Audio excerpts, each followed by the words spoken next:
Hi there, welcome back to The Brief. Today I am joined by Namibia Tourism Board CEO, Mr. Sebulon Chicalu.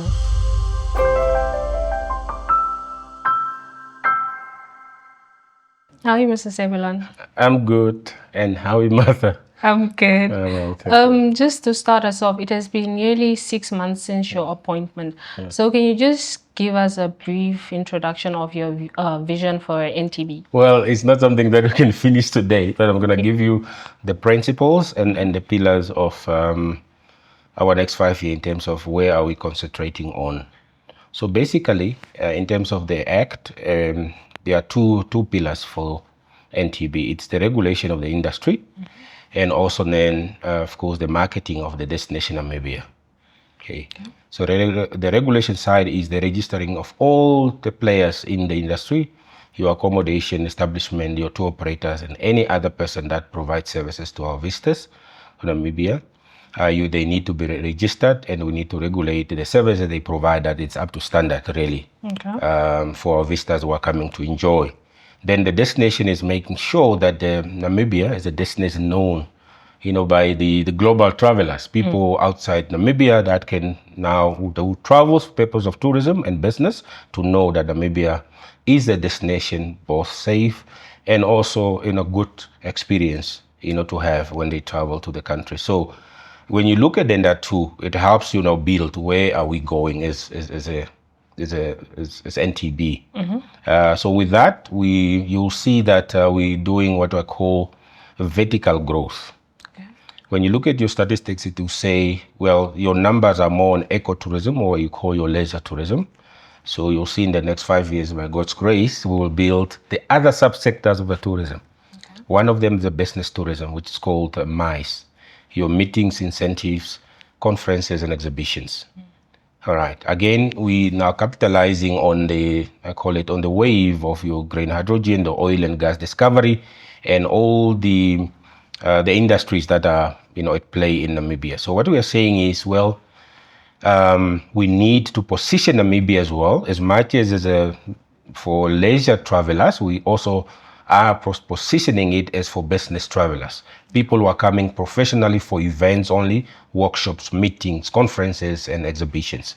Now, further than that, we also then position Namibia, leveraging on our two ports. We have one of the best ports in southern part of Africa, which is the Walvis Bay Harbor, and then the Ludres. So we are also then developing the cruise tourism, okay, so that we have more passenger liners docking at our ports and then bringing us, a lot of guests that are disembarking and spending the money into the economy. So you'll see us building the cruise tourism as well, together with the other two. But not only that, there are also others that we're building together. You'll see us building the culinary and gastronomy tourism. Again, we're not earning much. When you look at the areas where tourism earns money, of course, number one, it will be your food and so on, but not your local food. We have local cuisines in Namibia that are not available in your restaurant, your major restaurant around Windhoek. Here you go. Well, you need to request for something local. No, it must be natural that you go at a restaurant and you are presented with a menu, and that menu has also the local cuisines, meaning food that are of prepared in Namibia, and people then choose it to say, I want something. FEMA, or I want what that's local. Because that's also why people travel. When you travel from here, you go somewhere. I don't want to go and eat the same food that I'm eating here. Then there's no value for me to be at a different place. I want to experience what is new at that place. So food is one of the experience in tourism. So we're bringing what we're now calling culinary and gastronomy tourism into the mainstream of tourism. So now you're building both your leisure, you have your business tourism, your cruise tourism, and then your gastronomy. So the last leg that we are building, which we need to build, it is now bringing what I call then the other part, the creative industry. Okay, your fashion, your sports, your arts, and everything is together into the mainstream of the tourism economy. So if we were to ask me in summary, my vision in terms of building the tourism industry, it is vertically growth, so that then we can achieve more numbers quicker, and also the value in terms of the contribution of tourism sector to the national gross domestic product, to the GDP of Namibia. So that's in a summary what it is. How do you respond to concerns regarding licensing accommodation providers? What's your view on that? Everyone who avails accommodation in terms of our law for guests, meaning you are availing your hotel or a room that you have converted and guests must pay. Now you're dealing with people, you're dealing with other people's money. Now, you need to be registered with NTB. And that's why for ANBB that have started, a few years back, we have now run a campaign, and the campaign has worked out very, very well. That many of, for example, that category are now registering in terms of saying, well, I didn't know, for example, I'm now providing accommodation not only for me, but for guests, and guests are paying, and that's public money. We need to register, and that number has increased. The difference between last year and where we are is 500 Airbnbs, but they are registered under self-catering accommodation in terms of them being legitimate, being registered to provide the necessary accommodation to the visitors to Namibia. And what will licensees benefit in return? Well, they are benefiting a lot. Number one is you are a legitimate business. Who want to deal with a business that's not registered? We will not recommend it.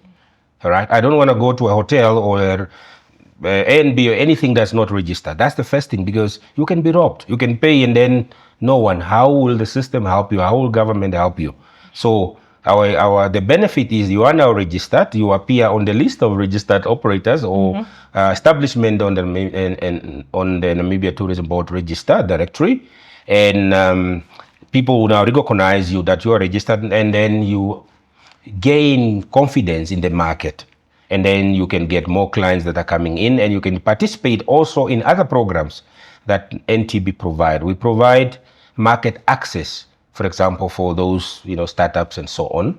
We then provide capacity building in terms of training to you to understand what is happening, and also benefit from the general information that we are busy sharing, so that you know where and how are things moving in the sector, and you position yourself. Then you know where to market your Airbnb or your establishment. Who are those that are coming? What do they want? Because you need to align. So because markets have different needs, they are very discerning needs. So you need to know as well where I'm going to market my property, which market are coming here. Are they to the Americans, South Africans, or any other person that's coming here? So you benefit quite a lot if you're registered with Namibia Tourism Board. Okay. Mr. Chicalu, stakeholders have called for a change from the per person to per room charging model. So I just want to know what's your take on this. Are you in support of this change? Well, we don't dictate as a regulator what we call pricing regime an establishment will have. All right. The first thing I want to make clear for us is, as long as you are charging a client, you need to pay what called a bed night levy to NTB. Now, but if you go in the market, you realize that there are people who are charging per person per night, and there are also other establishments that are still charging per room. All right. Now, it's of course, remember there also that all these establishments, they are built, and when they are marketed, they are called, what we call in marketing, they are positioned to attract a certain category of guests. Okay. Now, again, you need to benchmark what is happening in the rest of the other world in terms of when you are dealing with this. For example, if you are dealing with a luxury type of travelers, they don't want to pay item by item. They want the complete package completely. Give me the room, give me the meals, give me everything and activities, and I'll pay you once and you're gone. But there are those, your domestic market and other markets will say, well, no, I just want to sleep here, I want to eat somewhere else, I want to do that. So we can't dictate that, because then we're infringing in the discerning need of the client, for whom we serve. Okay, so I think the issue must be a bit further than that, to say, well, maybe the price is affordable for those that we are targeting. For example, these are affordable for Namibians. We can also globally say they are not affordable, because the properties are targeted somewhere else. And if I'm booking a hotel in Swakop, well, I go see where I can afford. I can't go anywhere, because these properties are different. They are catering for different needs. But if I want the luxury I want, I go to the luxury I want. And if they are charging per person per night, that's what I pay. But otherwise, I can also choose, because there's a lot of variety.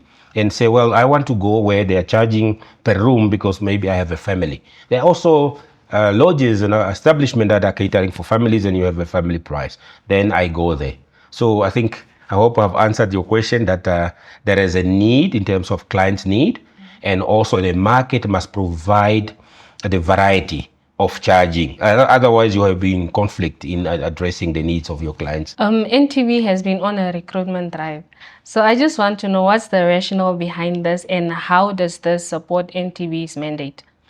We want to be present in Namibia, not only in Windhoek, right? We want tourism to go to other places except the places where it's already known.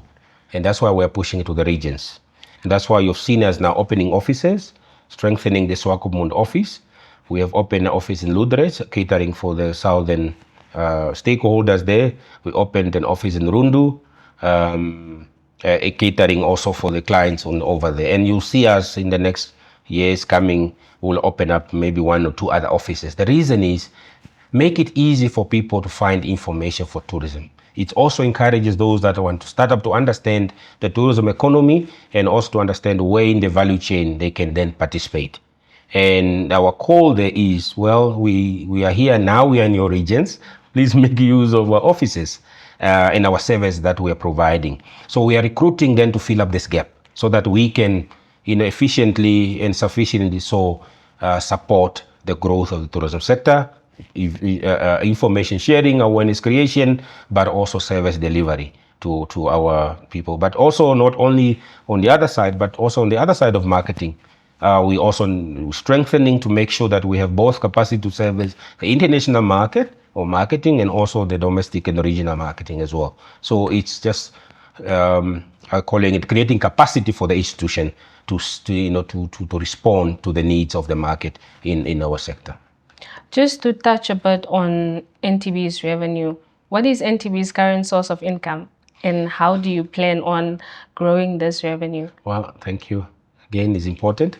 The main source of income, is over 90% is levies that our accommodation establishments are paying.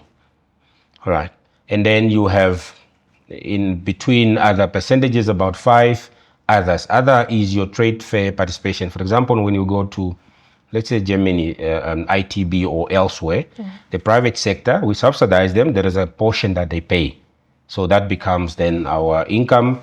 When they apply application fees as an income to us, registration fees income, then the 3% comes from Treasury through the Ministry of Environment and Forestry. So, but again, what we're doing to increase that, one is to be efficient in collecting the levies. Number 2 is making sure that everybody who's providing service is registered, because then your revenue can then grow from there. And number 2 or 3 or 4 is now to say, well, what else can we do? And this is now increasing the participation in trade fairs so that you have more of your private sector participating with you in many other activities that we're going to do. You've seen us in the MICE, we are training, capacitating. You're subsidizing, but still there's an income that's coming in. So I think if I were to answer your question, that's how we're expanding the revenue growth. And you'll see us growing between probably 20 to 30% in the next three years in terms of revenue. Last but not least, do you think Namibia needs a national airline in order to improve accessibility? Martha, what do you think? All right, this is a joke. Well, look at it differently. One of the main challenges that we have as a destination, it is the lack of international airlines flying to Namibia. During your high season, there are no seats to accommodate the number of requests coming into the country. Okay. Now, not being specific, it is we need more international airlines flying into Namibia. Because as we are marketing, we're expanding. Remember, we're expanding, we're marketing in US, we'll be now in Canada and India. We will expand in China and many other markets in East Europe. Now, all this, they may have a need to come to you, but if there's no means to arrive to you or to arrive to Namibia, again, you are creating another bottleneck. So you're not going to have the numbers that you want. It's not because people are not interested to travel to your country. It's because there is no international flight connectivity. So connectivity is an issue. So there is a gap that we need. and we need some way, somehow, come up with a solution, whether the government reviving or coming up with a national airline, some way in a different model. That's fine, but we need that gap. Or other airlines in partnerships with what's working now and creating for us, another space, which is an avenue for us to bring in tourists. That's also welcome for us. So, but again, if you go back, if you look at the time of Air Namibia, I mean, they carried more visitors to Namibia. It was about 33%, if I remember the last figures, more than any other airline that was coming in. So there is a gap that has been created because of the lack of national airline, and it's up to the authorities to think which way and which model we're following. But airline, whether tomorrow or today or after tomorrow, we need an airline, not even one. Or for example, we need more channels in terms of air connectivity to Namibia. Thank you so much, Mr. Chicalu. You're welcome, Martha. We've come to the end of our interview with NTB CEO, Mr. Sebulon Chicalu. From The Brief and I, thank you so much for watching, and don't forget to follow us on all our social media platforms.